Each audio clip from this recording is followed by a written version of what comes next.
सारी नगरी रे गोरी, भीग रही तेरी चुनरी रे।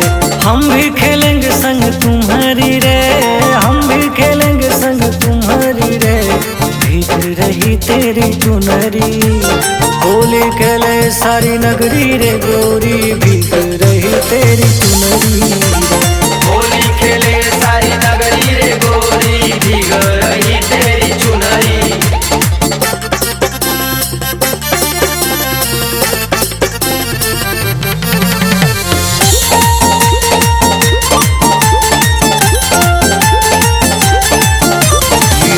का खेल है बड़ा सुहाना, बड़ा सुहाना जी बड़ा सुहाना।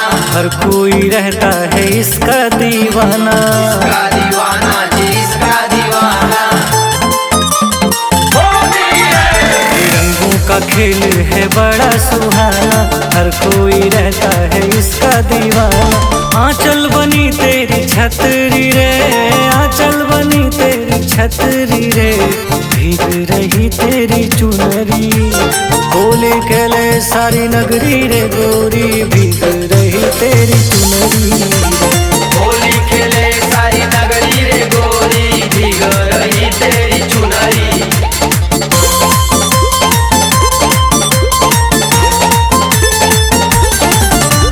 समझो थोड़ा रस भंग पिए हैं, भंग पिए हैं, भंग पिए हैं। छोड़ेंगे नहीं आज सोच लिए हैं, सोच लिए हैं, सोच लिए हैं।